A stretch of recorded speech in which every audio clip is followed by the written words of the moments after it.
conférence de ce soir est une nouvelle fois le fruit de la collaboration entre l'ABIS et les éditions de la Sorbonne, qui s'excusent de ne pas pouvoir être présentes. Et nous avons le plaisir d'accueillir deux auteurs que l'ABIS connaît bien pour des raisons très différentes. Monsieur Kwame, qui a été maître de conférence à l'Université Paris-Nord de longue date et qui a coordonné la documentation de l'université pendant quelques années, donc on a beaucoup fréquenté. Et Monsieur Noguès, qui est maître de conférence à l'ENS de Lyon, si je ne me trompe pas. C'est ça. Et qui a collaboré étroitement à l'élaboration du volume sur l'histoire de la bibliothèque de la Sorbonne, qui est paru il y a 2 ans maintenant. Donc on les remercie beaucoup d'être présents parmi nous. Et vous êtes tous les deux spécialistes de l'histoire des universités, et c'est ce qui nous intéresse aussi particulièrement ici à la bibliothèque de la Sorbonne. Et c'est pour cette raison que lorsqu'on choisit les ouvrages des éditions de la Sorbonne qui auront la chance d'être présentés ici, on a eu un coup de cœur immédiat pour ce volume-là, que je vais faire circuler. Donc ce volume en fait vient combler, si j'ai bien compris, une grosse lacune sur l'histoire des examens des grades et du diplôme. Et il est aussi le compte-rendu, en tout cas l'œuvre écrite d'un colloque qui a eu lieu en 2018, et où il y a eu une quarantaine de contributions, mais une trentaine ici rassemblées. Pour la suite, je vous laisse la parole. Bien, écoutez, merci beaucoup. Rapidement, d'abord, je tiens à présenter les excuses de Bruno Bellost et d'Emmanuel Picard qui n'ont pas pu se joindre à nous ce soir. Mais bon, avec Boris, nous allons finalement faire compléter les interventions qui auraient pu être faites par nos deux compères. Et je remercie Pauline Spichala, qui est l'une des auteurs de ce volume, disons, d'être présente également. Donc c'est aussi, en quelque sorte, la preuve qu'il s'agit bien d'un travail collectif. Alors, ce volume, donc, dirigé par Bruno Bellost, Boris Noguès, Emmanuel Picard et moi-même, donc intitulé Examen, grades et diplômes, donc la validation des compétences par les universités du XIIe siècle à nos jours, et comme l'a dit effectivement Catherine, un livre tiré d'un colloque international qui a eu lieu en septembre 2018, donc évidemment, vous avez eu la gentillesse de ne pas dire la date pour ne pas montrer l'ampleur du retard avec lequel ça a été publié. Bon, enfin bon, tout le monde sait qu'entre-temps, il y a eu le Covid, et puis ils ont la difficulté aussi à réunir certaines communications. Bon, nous sommes parvenus finalement au terme de cette entreprise justement en ayant pris soin de ne pas se contenter de faire une publication d'actes de colloque, mais en essayant de rassembler la matière. Vous avez dit effectivement qu'il y avait une quarantaine de communications à l'origine dans le colloque, mais nous avons retenu une trentaine d'études que nous avons organisées, donc selon une structure sur laquelle je vais revenir. Bon, il n'en reste pas moins que si l'on doit vraiment, rapidement, résumer l'intérêt de cet ouvrage, c'est que nous avons délibérément adopté une approche internationale et globalement européenne. Dans le colloque d'origine, il y avait quelques interventions qui sortaient du cadre strictement européen, mais là, nous avons véritablement centré sur l'approche européenne et surtout la très longue durée, puisque ce sont 8 siècles d'histoire qui sont représentés ici depuis la fin du XIIe siècle jusqu'au début du XXIe. Alors, le thème en fait de cet ouvrage, Examen, grades et diplômes, se trouve répondre à des problématiques très actuelles, et même encore plus actuelles que je le pensais, parce que j'avais, moi, dans la tête, il y a des projets de réforme des concours de recrutement de l'enseignement secondaire qui sont dans les cartons encore, bon, si je puis dire, encore, puisque grosso modo tous les 2 ans on réforme les concours, mais Boris m'a dit qu'il y avait aussi des choses qui étaient en train de se faire pour le brevet, donc là pour le coup pour un diplôme. Donc ce sont des problématiques très actuelles qui concernent la validation des compétences par les universités. Et ça, c'est véritablement quelque chose qui, intéresse, et vraiment à l'interface entre la société et les politiques, hein, qui ont vraiment un intérêt extrêmement, si je puis dire, récurrent, hein, sur ces questions-là, puisqu'on interroge la question de l'efficacité, hein, du système éducatif à travers la validation des compétences, les modalités, la fonction sociale des diplômes, etc., etc. Donc tout cela est véritablement un sujet d'actualité que nous avons souhaité interroger sur le temps long.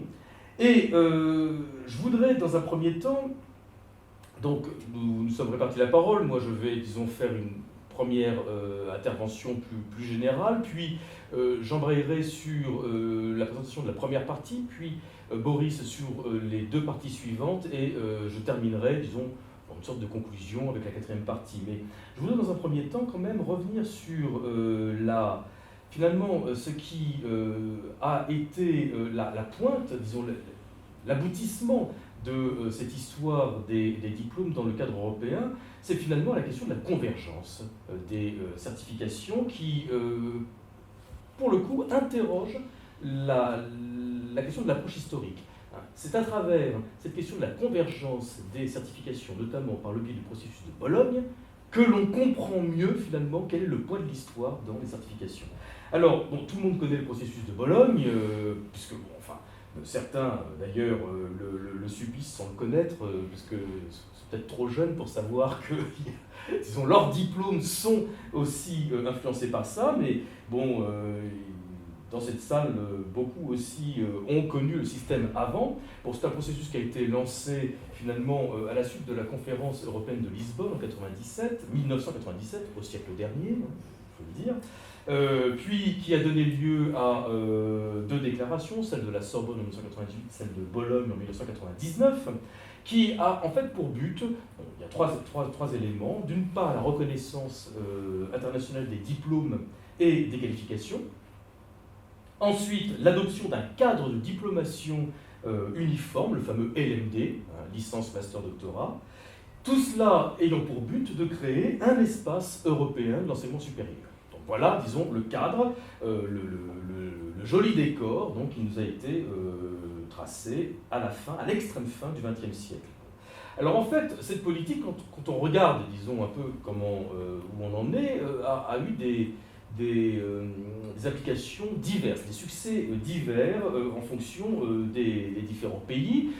Rapidement, je vais donner trois exemples dans l'introduction du volume.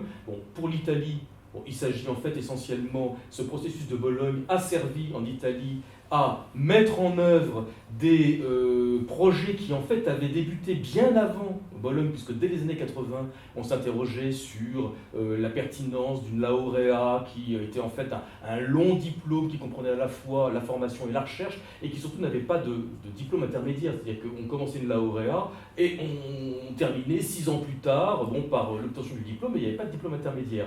Donc finalement le processus de Bologne, le LMD, a permis aux Italiens à la fois de régler leurs problèmes en instaurant différents diplômes intermédiaires, et puis d'avoir une sorte de vernis de qualification internationale, en quelque sorte de normes, d'application d'une norme internationale. Pour l'Allemagne, là c'est complètement différent, puisque en Allemagne il y avait un système très charpenté qui était en fait une double qualification. D'une part, pour les professions réglementées, médecine, droit, il y avait le Staatsexamen, qui en fait, est un diplôme d'État que l'on passe, à un moment donné, qui valide une certaine compétence et qui est ensuite corroboré par un stage pratique, au terme duquel on devient un médecin ou juge ou avocat. Et puis, de l'autre côté, il y a la diplomation, le diplôme, le magistère, qui en fait précède le doctorat. Donc ce système roule très bien en Allemagne, et le LMD arrive un peu comme un cheveu sur la soupe là-dedans, parce que les différentes durées préconisées dans le cadre du processus de Bologne ne correspondent absolument pas à ce qui se passe en Allemagne. Résultat des courses, en Allemagne, il y a eu plusieurs tentatives d'application du LMD au niveau fédéral qui ont plus ou moins fait long feu. Donc, les Länder qui sont en charge des universités, eux, sont très attachés au système traditionnel, ce qui fait que certaines universités ont finalement appliqué ces questions-là de manière si je puis dire, opportuniste, en créant des PhD, en créant des masters, disons avec les termes anglais, etc., pour en fait répondre à une demande internationale. Mais le gros quand même du système reste assez, reste assez comparable au système traditionnel. Enfin, il y a l'exemple de la France, où là pour la France, on va dire qu'à partir du début du XXIe siècle, la France est assez facilement adaptée au LMD, hein, puisque finalement on a, alors pour ceux qui connaissent la préhistoire des diplômes universitaires, qui ont passé un DUG par exemple, eh bien on a simplement fusionné le DUG avec ce qu'on appelait la licence dans le L, la licence. On a ensuite réuni la maîtrise avec le DEA pour faire un master, et puis on avait le doctorat. Donc finalement c'est assez simple. C'est pas un hasard, puisque le processus de Bologne est issu d'un rapport, le rapport de Jacques Attali, qui avait été remis au ministre de l'Éducation nationale de l'époque, qui s'appelait Claude Allègre, qui avait pour but d'adapter le système français à l'espace européen. Donc en réalité, le système du LMD n'a été finalement a été un système qui préfigurait, qui était adapté au système français et qui permettait au système français de pouvoir, disons, s'internationaliser. Donc, somme toute, le LMD, donc processus de Bologne, n'est qu'un habillage avec des mots anglo-saxons, hein, alors c'est même le BMD dans certains cas, c'est le Bachelor, Master, Doctorate, eh bien ce n'est qu'un habillage anglo-saxon finalement d'un projet qui était destiné à internationaliser le système français, et dans lequel finalement la France est assez bien débrouillée. Alors, en fait, quand on fait des bilans, on se rend compte que beaucoup de pays européens ont utilisé de manière assez opportuniste cette politique, en utilisant quand même ce qui était l'essentiel, le plus utile, à savoir la validation réciproque des diplômes par le biais des fameux ECTS, hein, ce système de transfert des crédits européens. Donc on voit une licence, disons une première année de licence, c'est un certain nombre de CTS, 120 je crois, etc. 180 peut-être. Et donc vous avez, disons de ce point de vue-là, une utilisation donc, de ce système, tout en conservant finalement des structures qui sont des structures héritées de l'histoire. Et quand on étudie cette politique, hein, et à la fois les succès, mais aussi les échecs de cette politique de normalisation et d'intégration européenne, eh bien on se rend compte de tout le poids de l'histoire dans les diplomaties européennes.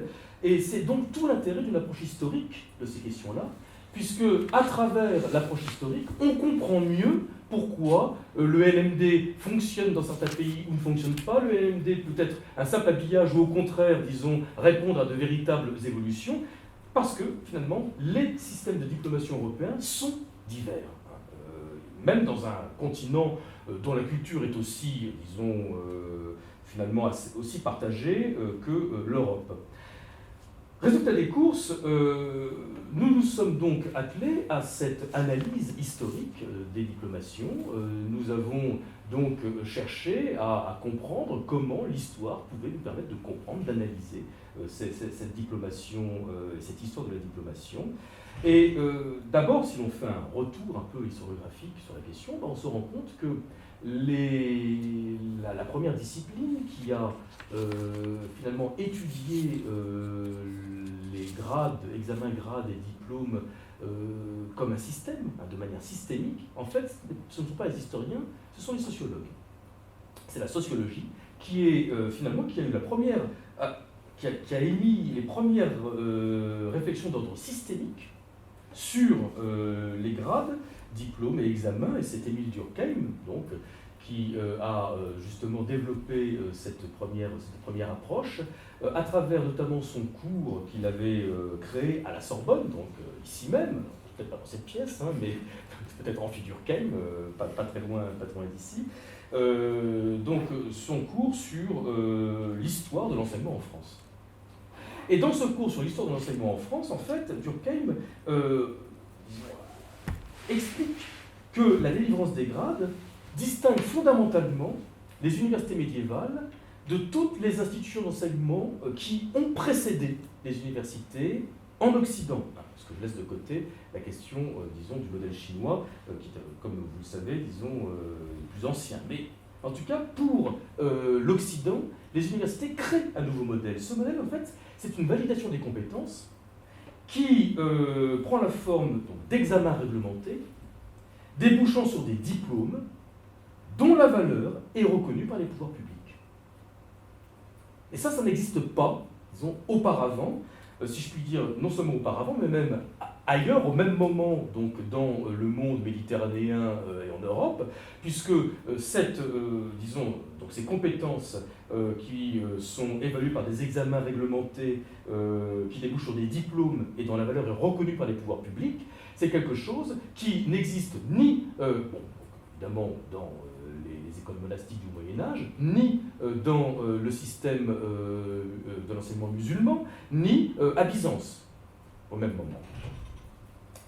Alors, par ailleurs, ce contrôle des connaissances qui est donc juridiquement encadré, juridiquement certifié, il y a une validation donc, par l'autorité publique, ce système des diplômes juridiquement certifiés transcende le simple rapport maître-élève, hein, qui est d'ailleurs le rapport dominant, notamment dans le monde musulman, hein, c'est, disons, l'autorité se passe par l'enseignement d'un maître à un élève, le droit d'enseigner telle ou telle discipline passe par la validation qu'un maître donne à un élève donc, de pouvoir enseigner tel ou tel livre ou tel extrait du Coran.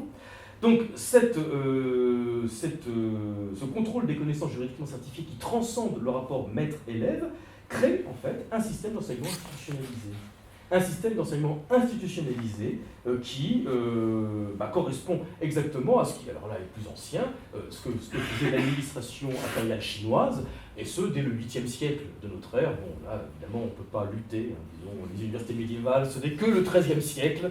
Hein, l'administration impériale chinoise, avec donc les examens mandarinaux, c'est le 8e siècle, donc bon, évidemment, on ne fait pas le poids. Bon, il n'en reste pas moins que la sociologie, comme vous le savez, s'est intéressée du coup à partir de Durkheim à toutes ces questions-là, et en particulier donc à toutes les questions liées à l'utilisation donc de la certification comme instrument de sélection, hein, comme disons instrument de classement des individus, d'acculturation aussi à une culture dominante, et en particulier aussi, disons, le rapport entre la mobilité sociale et la reproduction sociale. Et donc je renvoie évidemment aux travaux de Jean-Claude Passeron et de Pierre Bourdieu.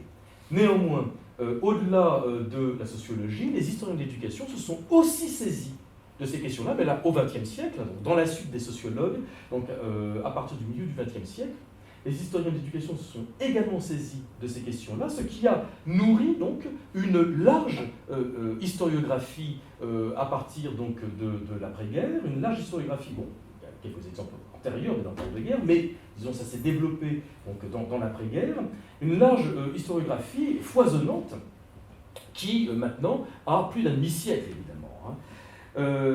Néanmoins, les apports de cette historiographie restent encore difficiles à appréhender, tant elle est foisonnante et dispersée. Et dans la mesure où il n'y a pas de véritable synthèse de ces questions-là, donc touchant la question des examens, grades et diplômes, il est difficile évidemment d'en avoir une vision globale. Alors, au début du XXIe siècle, quelques synthèses ont paru. Alors, le problème, c'est que soit elles étaient partielles au sens où elles concernaient souvent un pays et une époque. Hein, je pense donc notamment en 2001 un colloque qui concernait l'Allemagne et l'époque moderne. En 2013, c'était l'Italie médiévale et renaissante, hein, donc les examens, grades et diplômes dans ce cadre-là. Et jusqu'à présent, il n'y avait qu'une seule synthèse qui était transpériodique, donc qui concernait les trois périodes de l'histoire des universités, c'est-à-dire le Moyen-Âge, l'époque moderne et l'époque contemporaine, mais elle était centrée sur le monde germanique. Hein. C'est le colloque édité par Rainer Schwingers, donc Examen, Titel und Promotionen, qui date de 2007, et qui, donc, évidemment, était transpériodique, ça n'est du XIIe siècle à nos jours, mais plutôt domaine germanique. Du coup, le présent livre, donc celui que l'on vous a fait passer, hein, donc je montre de nouveau à tous et à toutes, ce présent livre a justement pour but de combler cette lacune historiographique en ouvrant largement les perspectives. Donc on ne s'est pas centré sur un domaine géographique, il s'agit bien donc d'une étude à la fois transpériodique, mais aussi internationale, et d'ailleurs, bon, la publication est elle-même internationale, puisqu'elle est en plusieurs langues. Avec des introductions substantielles qui permettent justement donc, de faire le point des différentes études multilingues, mais donc avec des introductions en français. Donc cet ouvrage a pour l'ambition d'embrasser finalement, dans un même mouvement, l'histoire des examens grades et diplômes universitaires depuis le XIIe siècle, c'est-à-dire depuis le moment où l'Église a transformé son autorisation ecclésiastique d'enseigner la licencia docendi en une véritable procédure de validation normalisée, notamment au niveau pontifical, ce qui évidemment, disons, a fait de cette autorisation ecclésiastique l'ancêtre des grades universitaires. Alors, les 30 contributions que nous avons réunies dans ce volume abordent donc, comme je l'ai dit, les 3 périodes de l'histoire des universités pour l'ensemble de l'espace européen, mais elles n'ont pas été réparties de manière chronologique, elles ont été réparties de manière thématique. Et donc, nous avons réparti ces interventions en 4 parties thématiques. La première donc, concerne la certification universitaire dans le système d'enseignement, dont je vous parlerai dans un instant. La deuxième, les modalités de l'examen universitaire, dont va parler Boris, puis la nature de la sélection universitaire, dont parlera également Boris, et je terminerai rapidement, ramassant tout cela, avec la fonction sociale de la certification universitaire. Alors, si l'on parle dans un premier temps, donc la première partie, de la certification universitaire dans le système d'enseignement, en fait, on voulait faire de cette partie une sorte disons, on pourrait dire, de panorama de l'histoire de la certification durant les 3 périodes universitaires, en demandant à 3 historiens, dont l'autorité, disons, ne fait aucun doute, qui sont véritablement, disons, les 3 grands spécialistes de leur période. Donc je parlais de Jacques Verger pour le Moyen-Âge, de Wilhelm Freyhoff pour l'époque moderne, de Robert Anderson pour le XIXe siècle et de Christophe Charles pour le XXe siècle. Donc de demander à ces 4 historiens de nous faire donc un panorama de l'histoire de la diplomation, donc du Moyen-Âge à nos jours. Et c'était un moyen finalement d'entrer dans la matière, et ensuite de pouvoir répartir les études, les différentes approches thématiques donc, dans les 3 parties suivantes. Alors, rapidement, parce que je ne vais pas, disons, monopoliser toute la parole, et Maurice va justement évoquer les 2 des 3 parties suivantes, mais bon, rapidement, donc, on voit d'abord la construction d'un système. Et c'est très important, disons, de rappeler en quoi consiste ce système de diplomation. En réalité, concrètement, le processus de diplomation implique la collaboration de 3 acteurs sociaux. Vous avez d'abord les institutions d'enseignement supérieur en l'occurrence, qui délivrent des grades. Ensuite, vous avez les pouvoirs publics qui attribuent une valeur juridique à ces certifications académiques. Et enfin, vous avez les élites sociales qui reconnaissent à cette certification une valeur sociale. Sans ces 3 acteurs, il n'y a pas de fonctionnement d'un système de diplomation, parce que bon, si les universités produisent des certifications mais qui ne sont pas reconnues par les autorités publiques ni par les élites, ça ne sert à rien. Vous voyez ? Donc ça c'est très important. Et finalement, c'est parce que l'Église puis l'État ont donné à cette procédure de certification une valeur légale, un cadre légal, et donc les ont revêtus de leur autorité, qu'il y a pu y avoir ensuite reconnaissance sociale de ces différents diplômes. Donc voilà le nœud du système. Simplement, comme dans tout système, les relations entre ces éléments-là, de même que la relation qui peut exister entre les 3 phases de la diplomation, qui est donc l'examen, la délivrance d'un diplôme, le grade, disons, en tant que reconnaissance juridique, donc ce sont différentes phases. Donc les rapports entre les 3 acteurs, les rapports entre les 3 phases de la diplomation ont évidemment évolué dans le temps. Parce que nous avons 8 siècles. Donc évidemment, il n'y a pas de système qui pendant 8 siècles est absolument inerte. Donc c'est l'évolution de ces rapports, disons, entre les acteurs sociaux et les phases de la diplomation qu'exposent nos 4 auteurs. Alors, Jacques Verger donc, rappelle d'abord que la qualification universitaire apparaît dès le XIIIe siècle comme un système cohérent de validation des compétences. Dès le XIIIe siècle, disons, ça apparaît comme un système cohérent de validation des compétences qui combine donc un certain nombre d'exercices de vérification des connaissances, donc des examens, avec la collation d'un titre doté d'un statut juridique, le grade, et à partir de là, une confirmation publique de ce statut juridique lors d'une cérémonie solennelle qui, à l'extrême fin du Moyen-Âge, verra en plus la remise d'un diplôme. Parce que les diplômes, c'est aussi une histoire. On n'a pas des diplômes dès le XIIIe siècle, au sens où on n'a pas, disons, de charte validant cette qualification. Ça intervient, disons, plutôt à la fin du Moyen-Âge. Vous voyez, donc, une évolution. Donc, cette procédure, évidemment, n'a pas d'équivalent à l'époque où elle naît. Et, évidemment, là aussi, elle se conçoit dès le départ comme... Donc, c'est un cursus. Système qui est supporté par un cursus de 3 grades, et c'est là que dès le XIIIe siècle on voit la succession de baccalauréat, licence, maîtrise ou doctorat, la maîtrise et le doctorat étant des diplômes de même niveau.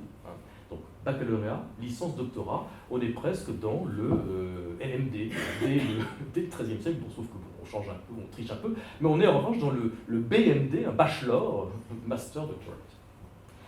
Wilhelm Freihoff, lui, montre que on assiste à une diversification du système à l'époque moderne et surtout une évolution sensible qui exagère des traits qui avaient déjà commencé à être marqués au Moyen-Âge, et en particulier la dissociation entre les études et le diplôme. Ce qui peut nous paraître étrange, disons, dissociation entre les études réalisées et le diplôme obtenu, puisque bon, déjà dès le Moyen-Âge, certaines autorités publiques, comme la papauté, pouvaient délivrer des grades à des individus sans demander finalement l'accord de l'université dans laquelle ces individus avaient fait leurs études. Donc il pouvait y avoir dissociation entre l'attribution d'un grade, qui est, disons, qui est de la compétence d'une autorité publique, et les études réalisées dans l'institution. Et là, à l'époque moderne, on a vu la multiplication des autorités capables de délivrer ce type de grade, et on a vu aussi même les universités organiser des cursus parallèles entre le cursus ordinaire où les gens suivent des études et obtiennent leur diplôme, et puis la possibilité de délivrer des qualifications à des gens de passage, et c'est, disons, l'origine c'est ce qui a nourri le grand tour de la noblesse européenne, les jeunes nobles européens qui faisaient leur tour d'Europe des universités en passant, disons, en faisant une sorte de tourisme académique pour finalement obtenir in fine une qualification dans une université étrangère. Robert Anderson, donc pour le XIXe siècle, il nous parle après cette diversification des cursus à l'époque moderne, on assiste après la Révolution française à un processus de normalisation, un processus inverse de normalisation dans le cadre de l'État-nation. Car en fait, la construction d'un système d'enseignement unifié est dominée par les universités, qui deviennent les têtes de pont d'un système qui descend dans l'enseignement secondaire, l'enseignement secondaire s'articule à l'université, et plus tard l'enseignement primaire s'articulera à l'enseignement secondaire. Donc la constitution d'un système d'enseignement unifié, dominé par les universités, devait constituer finalement, dans ce système d'État-nation, l'un des fondements même de l'État national, grâce d'abord à une unification linguistique. C'est la langue de l'État qui devient la langue de formation, excite le latin, et surtout grâce au monopole que l'État établit sur la formation des élites. Les élites formées finalement par l'État dans ce système d'enseignement unifié. Donc ce projet conduit finalement à l'instauration de structures éducatives à peu près similaires dans la plupart des pays européens. Au XIXe siècle, même si on voit se dégager deux modèles, alors on pourrait dire les deux modèles un peu caricaturaux de l'enseignement du système, disons, universitaire européens. Vous avez d'abord le modèle napoléonien, donc, de Napoléon Ier, issu de l'Empire, qui se fonde sur une centralisation bureaucratique avec l'université impériale, une seule université en France, mais disons, la France a exporté très généreusement ces systèmes par le biais de la conquête napoléonienne. Donc, bureaucratisation, centralisation bureaucratique, succession uniforme de diplômes donc, dans tous les établissements, donc baccalauréat, licence, doctorat, disons dans tous les établissements, et surtout une formation centrée sur la préparation des concours et des examens. Enfin, c'est ça l'essentiel. Les universités, disons, préparent à ça. Face à cela, on a presque le système inverse, sur le papier du moins, le système Humboldtien qui, lui, se fonde sur la liberté académique, la liberté pédagogique, liberté d'apprendre, liberté d'enseigner, l'absence de grade avant le doctorat, parce que finalement, disons, c'est le doctorat qui sert de certification à la formation, et parallèlement, et c'est ça qui a donné lieu au Staatsexamen du XXe siècle, des examens d'État pour accéder aux professions réglementées. Voilà. Donc ça, ce sont deux modèles qui semblent, on pourrait dire, antithétiques, mais en réalité, ce que nous explique Robert Anderson, c'est que les différences sont plus théoriques que pratiques. Parce que ces deux modèles ont finalement le même objectif. Pour eux, il s'agit donc d'offrir aux élites bourgeoises une formation juridique ou médicale et de permettre aux États de recruter des fonctionnaires compétents. Donc l'objectif est le même, que ce soit dans le modèle Humboldtien, dans le modèle napoléonien, même si, disons, les modalités sont différentes.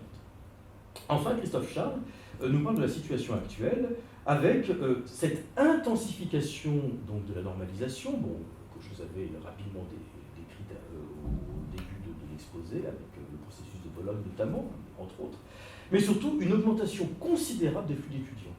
C'est la mondialisation, en fait, qui a ici, disons, qui est un phénomène fondamental pour comprendre la situation actuelle, ses conséquences sur la diplomation. Donc, une augmentation énorme des flux internationaux avec la création de nouveaux pôles académiques en dehors de l'Europe et des États-Unis, qui dominaient le marché, si je puis dire, dans le premier XXe siècle. On voit la naissance et l'essor de pôles en Asie et en Amérique latine. Alors ce phénomène qui est inédit dans son ampleur, rien à voir avec le Grand Tour. Le Grand Tour, c'était vraiment, disons, une toute petite élite d'étudiants, les étudiants étant eux-mêmes une toute petite élite de la classe d'âge qu'ils représentaient. Là, on a des phénomènes qui certes restent élitistes malgré tout, parce que bon, pour aller faire ses études, partir de Chine pour aller faire ses études en Europe, c'est quand même pas la majorité de la population chinoise, mais malgré tout, la taille des flux est beaucoup plus ample. Donc ce phénomène a lui-même suscité une compétition entre les universités, une compétition sauvage entre les universités, qui a systématisé l'usage des fameux classements internationaux, donc notamment celui de Shanghai, mais vous en avez d'autres, etc. Or, ces classements, en fait, qui sont des classements, disons, presque caricaturaux en termes de critères choisis, ces classements ne tiennent aucun compte des distorsions inhérentes aux différents systèmes nationaux, et même au système, on pourrait dire global, parce que vous avez d'abord l'histoire des structures éducatives. Vous avez compris qu'elles sont très différentes et que donc du coup il est difficile parfois de les comparer en établissant des critères soi-disant uniformes. Il y a les usages sociaux des disciplines, entre la France, l'Allemagne, les mondes anglo-saxons, évidemment la place du droit, de la médecine, des sciences humaines est différente. Il y a quand même un phénomène compliqué qui est celui de la domination linguistique. Donc évidemment, si les critères reposent sur la maîtrise de l'anglais, eh bien ça donne des handicaps immédiats à des pays non anglophones. Bon. Et enfin, il y a des disparités économiques évidentes. On applique ces critères-là sans tenir compte de ces disparités économiques. Donc ça, tous ces biais-là, finalement, font que ce modèle, qui est un modèle de l'examen, c'est-à-dire qu'on applique le modèle de l'examen aux institutions censées délivrer des diplômes par examen, ce modèle de l'examen est en fait dévoyé au profit d'une mise en concurrence généralisée, comme dit Christophe Charles.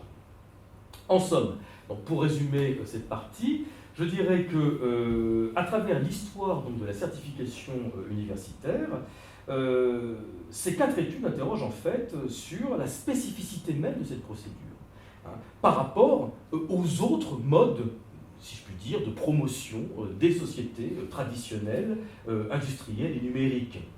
En fait, si la certification universitaire n'a pas aboli les inégalités de naissance, hein, ceux qui font l'histoire sociale des universitaires le savent bien, elle a au moins créé une nouvelle voie de promotion sociale structurée et encadrée par le droit.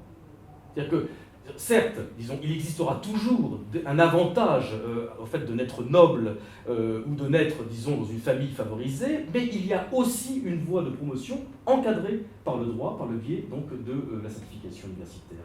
Alors certes, ces procédures qui se voulaient méritocratiques furent portées par des élites intermédiaires, donc le clergé, la bourgeoisie, qui en fait aspiraient au statut nobiliaire, hein, c'est le modèle, hein, disons, et même d'ailleurs on voit la transposition de certains modèles nobiliaires dans la manière dont sont représentés les universitaires, hein, et dès le Moyen-Âge.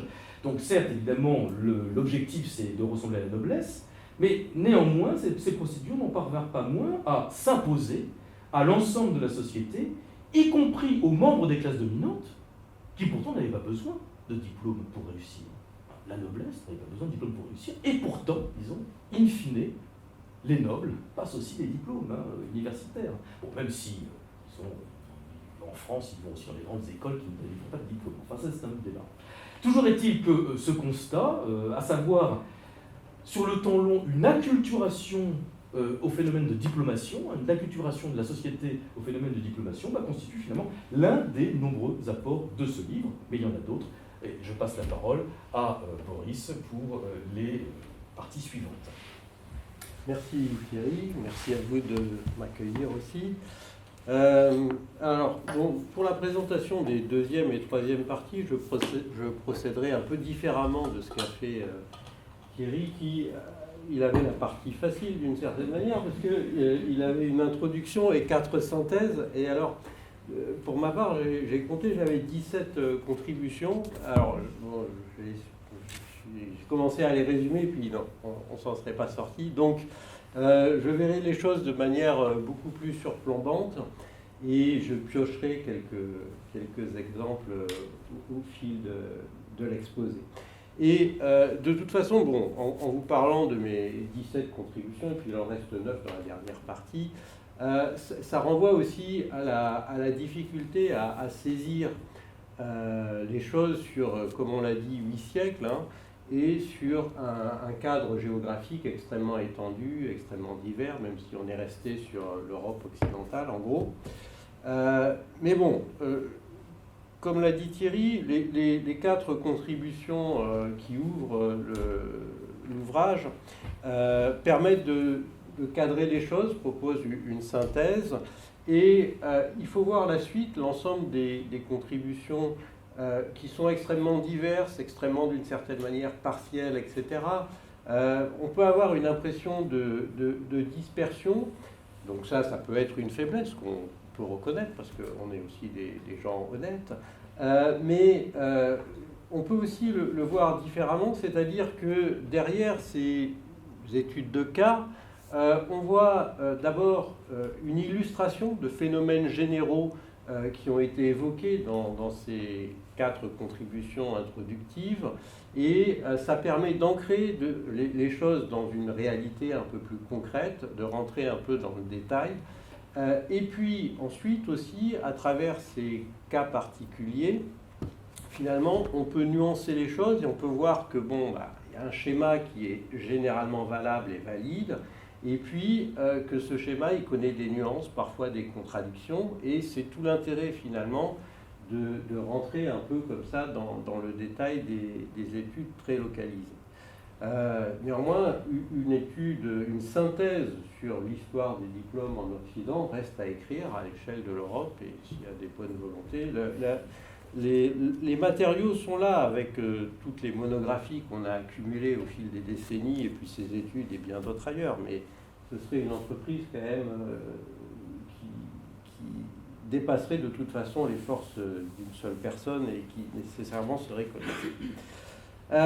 Alors, avant de rentrer un peu plus dans le détail, je voudrais quand même, Thierry l'a déjà fait en résumant cette histoire, mais moi j'avais retenu deux éléments un peu structurants de cette histoire des des grades et des diplômes dans le cadre qu'on avait retenu. D'abord, tu l'as dit Thierry, la permanence très forte de cette structure à 3 étages, 3 niveaux, le baccalauréat qui par moment devient la licence, enfin en tout cas aujourd'hui, qui correspond au premier niveau de formation, qui montre que l'étudiant maîtrise déjà un certain nombre de savoir-faire.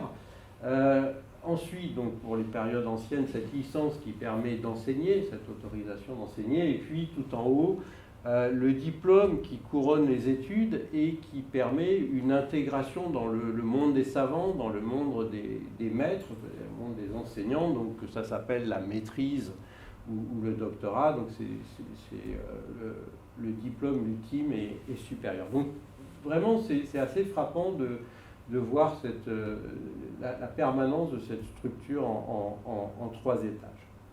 Et alors bon, il y a évidemment plein de nuances. Un baccalauréat, ça a pu nécessiter 2 ans d'études, 3 ans, 4 ans, 5 ans, 8 ans d'études, suivant la discipline, la période, s'il s'agit de la théologie au Moyen-Âge. Bon. Mais en gros, il y a quand même cette permanence qui est frappante. Et un des intérêts aussi, au-delà de la diversité des études qui sont présentées ici, c'est que on peut voir la circulation de ces modèles entre les espaces et parfois entre les périodes. Alors, parfois on compte sur le lecteur pour faire les rapprochements, mais on a un certain nombre d'études aussi qui ont été sensibles à la circulation de ces modèles universitaires. Alors, par exemple, Alexandre Roussanov, qui étudie les statuts de l'université de Lisbonne qui ont été publiés en 1431, montre que la source d'inspiration principale de ces réformateurs de Lisbonne, c'est l'université de Bologne qui sert de modèle, bon évidemment la grande université médiévale, et ils montrent comment ils ont copié finalement les uns les autres, se sont copiés.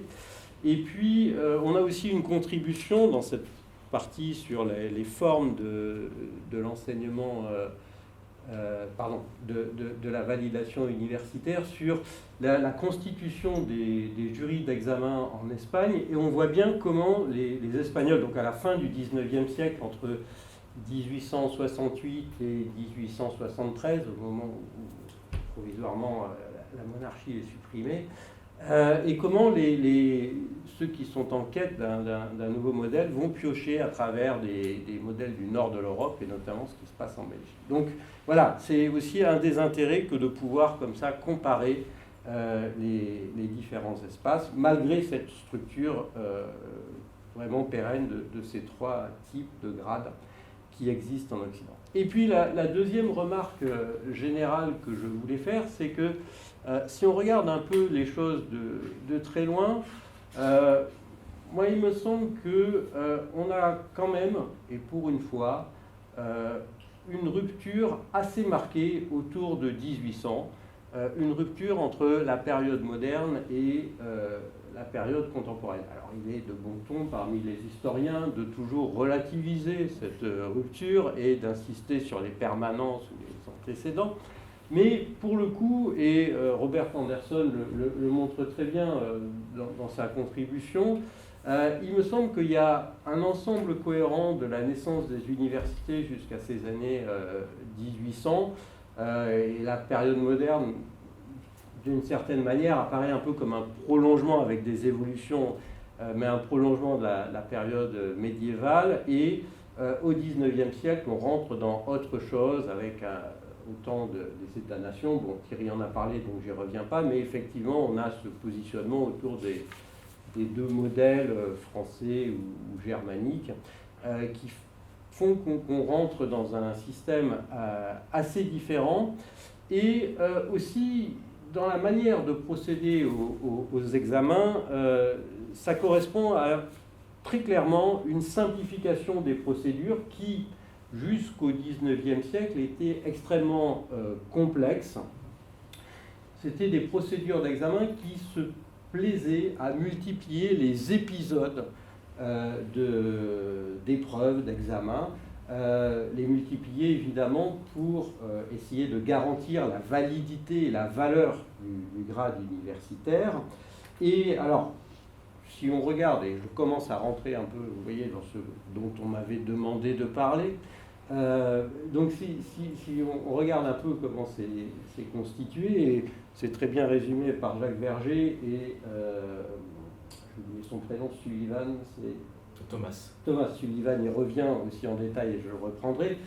Cette procédure d'examen dans les universités médiévales et modernes se divise en 3 étapes différentes, très classiquement, pratiquement dans toutes les universités. Donc on distingue en général un examen secret, qui est fait, qui a une sorte d'examen préalable et qui a véritablement, j'y reviendrai, une fonction de filtre. Ensuite, on a un examen qu'on appelle l'examen privatum, où là, en général, on a un jury un peu élargi et où il s'agit véritablement de vérifier les compétences. Et puis, une 3e et dernière étape, c'est vraiment une forme de parcours rituel que doit suivre le candidat, une 3e étape et un 3e type d'examen qui est l'examen public où là on sort de l'université et la société dans son ensemble est invitée à assister au couronnement du lauréat. Et donc ça c'est le schéma général qui se retrouve presque toujours de la période médiévale à la période moderne, et au XIXe siècle on assiste à une simplification radicale des procédures d'examen avec souvent la réduction à une seule étape qui est un examen devant le jury qui reste encore de manière dominante un examen oral. L'écrit ne prend que très progressivement sa place au fil du XIXe siècle. Et c'est un phénomène qu'on trouve à peu près de manière concomitante dans l'ensemble de l'Europe. On a des exemples ici en Roumanie, en Belgique, en Espagne ou en France où on retrouve ce type de phénomène et ça permet donc de comparer. On voit qu'on se concentre sur une épreuve. Et puis, dernière étape sur les modalités de cet examen, à la fin du XIXe siècle et à la période contemporaine au XXe siècle et encore aujourd'hui, les examens se subdivisent à nouveau en une série d'épreuves, mais qui ne sont plus, comme dans les périodes anciennes, des épreuves successives qui font monter un peu par palier les candidats, et épreuves successives qui étaient en partie redondantes. On interrogeait parfois sur les mêmes matières, alors parfois sous des modalités différentes, mais on avait l'impression qu'ils repassaient un peu en boucle sur les mêmes questions. Et le phénomène nouveau, donc à la fin du XIXe siècle et au XXe siècle, c'est de nouveau l'apparition de différentes épreuves, mais qui cette fois-ci correspondent à différentes disciplines. Et cette subdivision de l'examen correspond finalement à l'évolution des connaissances, à l'évolution disciplinaire qu'on observe dans les facultés.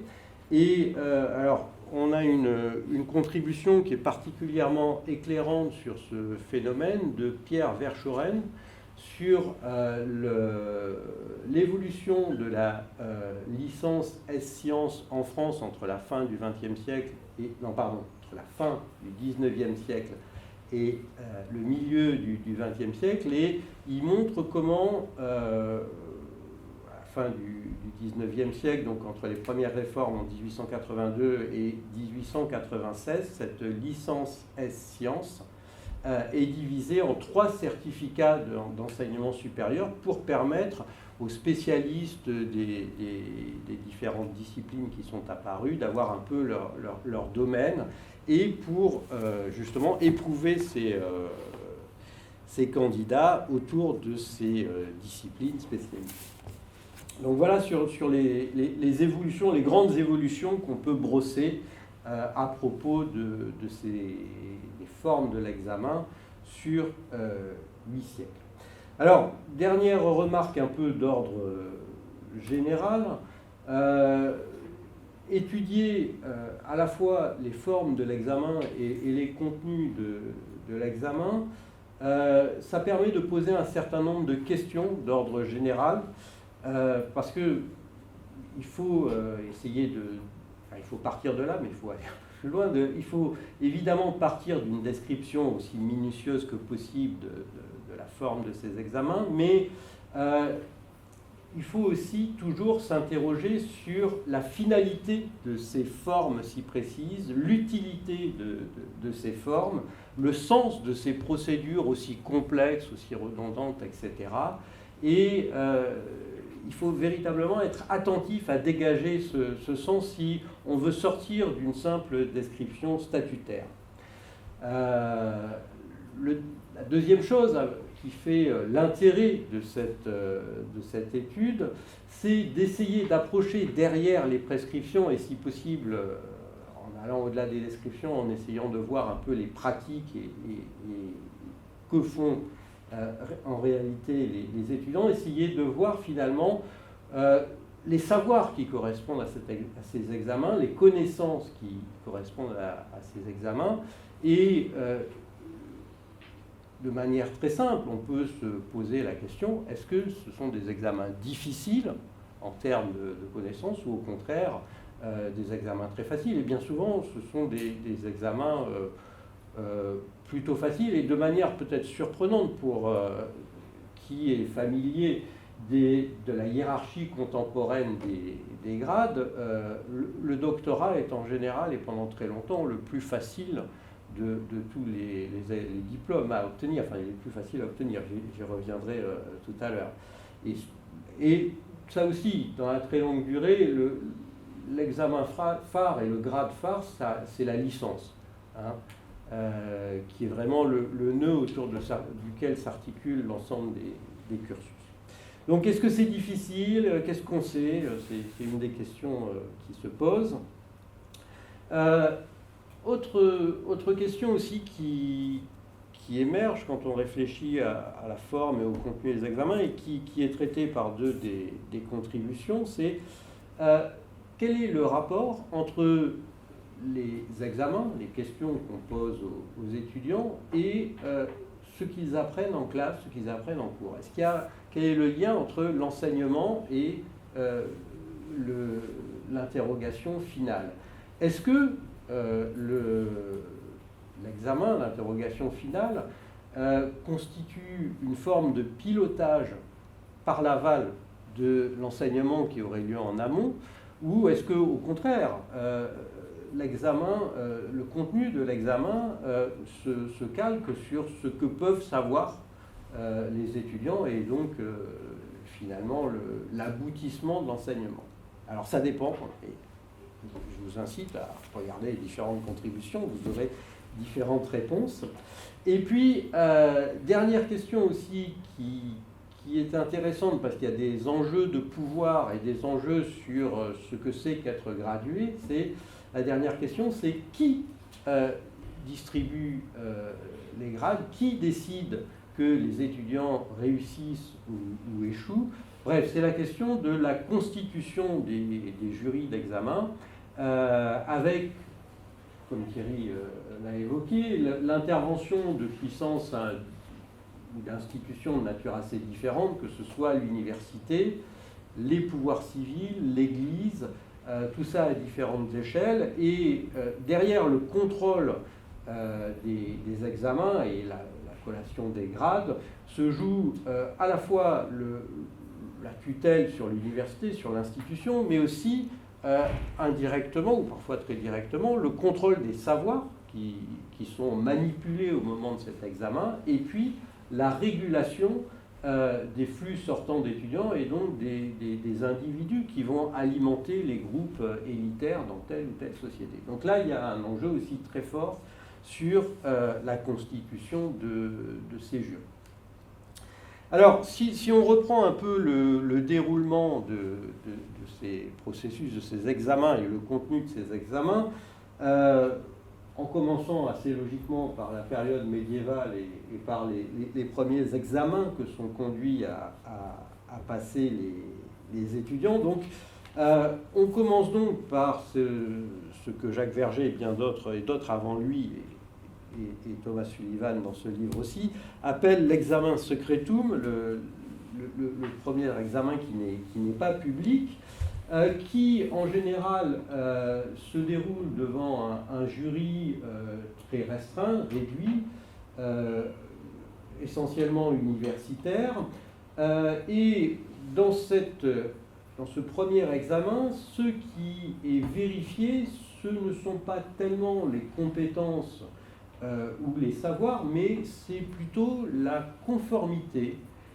des candidats aux normes universitaires et aussi aux normes sociales. D'une certaine manière, c'est la vérification de la détention des habitus attendus d'un futur licencié qui sont à ce moment-là regardés de près. Donc on regarde si le candidat a rempli les conditions d'études exigées, s'il a suivi les cours exigés, et puis aussi on examine s'il est de bonne renommée, de bonne mœurs, s'il est de naissance légitime pour les périodes les plus anciennes, etc. Donc il s'agit d'examiner finalement plus qu'un corpus de compétences ou de savoir, il s'agit d'examiner dans son entièreté un individu, y compris sur des critères qui aujourd'hui nous choqueraient, voire nous déstabiliseraient.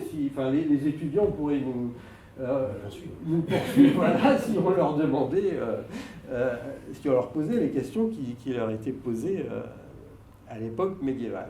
Alors donc, il y a, comme je le disais, une étude assez détaillée de la manière dont ça se passe à Paris pour la licence en droit canon dans la première moitié du XVe siècle. Et Thomas Sullivan donc, montre comment les étudiants doivent accompagner leur professeur et devant le doyen dans un premier temps apporter une série d'attestations de présence au cours qui sont examinées et signées par le doyen et le professeur. Et ensuite, dans un deuxième temps, ils doivent apporter une grande attestation, une cédule, la grande cédule, qui liste à la fois l'ensemble des cours auxquels ils ont participé comme auditeurs, mais aussi, puisqu'il s'agit de bacheliers, et là on est sur l'examen de la licence, donc des cours auxquels ils ont participé, ils ont pris la parole, mais aussi dans cette grande cédule, ils doivent lister l'ensemble des titres qu'ils détiennent et des bénéfices ecclésiastiques qu'ils détiennent.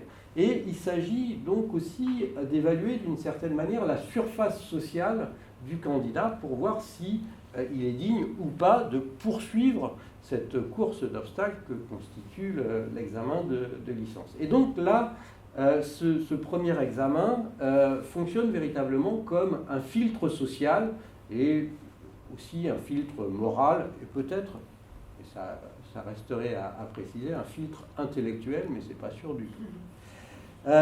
Alors ensuite, donc, une fois qu'on a passé ce premier filtre, bon, le témoignage que je peux apporter en tant qu'historien moderniste, c'est que le critère qu'on regarde de plus près, d'autant que les autorités insistent régulièrement là-dessus à partir du XVIIe siècle, c'est quand même l'assiduité. À partir du moment où on a les temps d'études et on est allé en cours, quoi qu'on ait fait en cours, il n'y a pas de raison de vous arrêter. Voilà, il suffit d'avoir dormi au fond de la salle pour pouvoir passer cette épreuve en général. Bon, ensuite, on passe donc dans ce que les médiévistes appellent l'examen privatum, qui est donc le cœur un peu de la vérification des connaissances, et c'est celui qui, quand au XIXe siècle, les procédures seront simplifiées, c'est ce cœur qui restera. Donc il s'agit là de vérifier les compétences, les connaissances, en suivant en général un programme assez précis de livres à lire, d'auteurs à étudier. Donc la procédure la plus classique, c'est l'interrogation à livre ouvert du candidat. Alors, bon, programme précis, ça aboutit aussi au fur et à mesure de la routinisation de ces études à des formes de bachotage qui sont vraiment hyper classiques à la période moderne, où le nombre de questions qui peuvent être posées est finalement assez limité et les candidats se contentent de plus en plus d'apprendre une série de réponses par cœur, on sait sur quoi on va tomber. Et donc, bien souvent, ces examens ne sont pas très très difficiles. Mais bon, en tout cas, c'est là le cœur de l'examen, enfin de la procédure. Il y a parfois dans certaines universités une pièce qui est dédiée à ces examens et en général, les connaissances sont vérifiées, au moins formellement. Alors il y a quelques exceptions, par exemple à Orléans au début du XVIe siècle, pour le baccalauréat en droit, il n'y a qu'un l'équivalent de l'examen privatum, on vérifie les attestations de présence, mais il n'y a pas de contrôle des connaissances. Alors, c'est un peu... Et les contrôles de connaissances ne commencent que à partir de la licence. Alors, c'est aussi, dans cette partie de la procédure, bon, évidemment, sont présents des universitaires, des enseignants,